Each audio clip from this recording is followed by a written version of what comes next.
What's going on? Hope you and your family are having a great Wednesday. Happy hump day.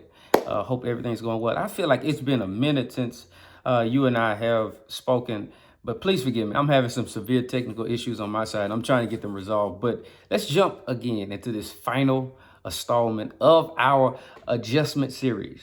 It comes out of the book of Philippians. It's a pretty short book, but it's almost power packed in a sense that if you read the book of Philippians, you discover that Paul is always making this statement or these statements pertaining to joy. He always says, rejoice, rejoice, or rejoice in the Lord. But if you study the background of this book, you'll discover that Paul is in jail and possibly about to lose his life. However, he's writing with this joyous disposition. We can't see it in English, but we can see it in Greek pretty clear that the root word for the term of joy is actually grace. So what is joy? I think Paul is trying to teach us that perhaps joy is the disposition when we look at life through the lens of grace.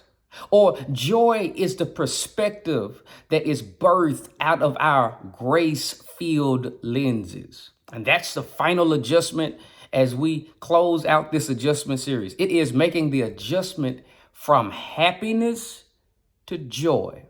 From happiness to joy. You know, social media and our lives are filled with people pushing us to be happy, to be happy, to be happy, to always pursue happiness. And to some degree, we should, but sometimes happiness just won't get it.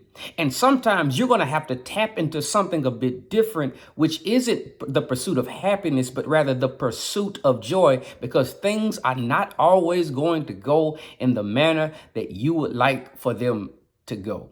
Two things I want to suggest that I think Paul teaches us when we look at his position and his situation and joy.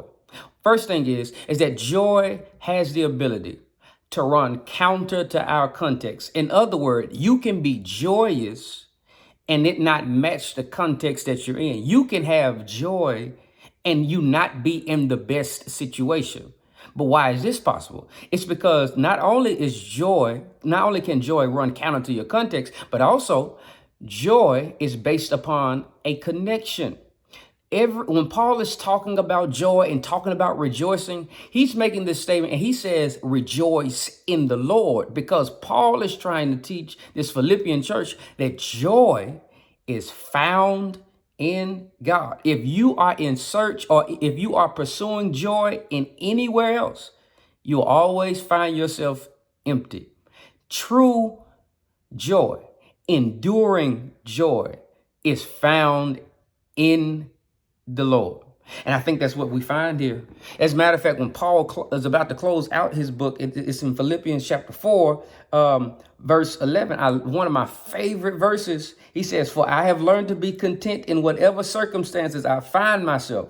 I know both how to make do with a little and how to make do with a lot. In any and all circumstances, I have learned the secret of being content, whether well fed or hungry, whether in abundance or in need. That is a man of joy.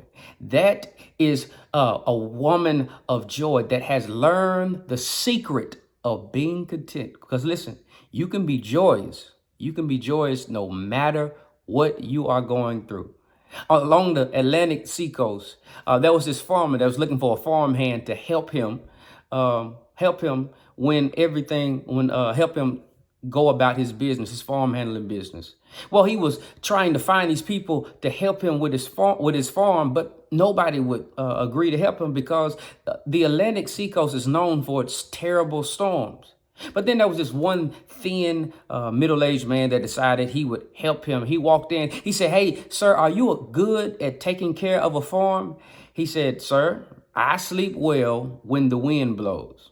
Well, as it normally happens, a storm comes upon the coast. And when this storm comes upon the coast, the farmer is in panic. He's full of anxiety. He runs to the farmhand. He wakes him up. He says, hey, go tie down, go put the cattle where they're supposed to be, put the horses where they're supposed to be, tie down the hay. And the man rolls over out his bed. He said, sir, I told you I sleep well when the wind blows. And that farmer left him after being mad at his farmhand. He goes and he looks, and everything had already been put into place. He said, "Sir, I told you, I sleep well when the wind blows." Maybe the wind is blowing in your life, but I'm trying to tell you, if you really have joy, you can sleep well when the wind blows as well. Y'all have a great day. And I'm going to get this thing together so I can be more consistent here. But I'll see y'all next time. Let's adjust together. Live in purpose, on purpose. Talk to y'all later.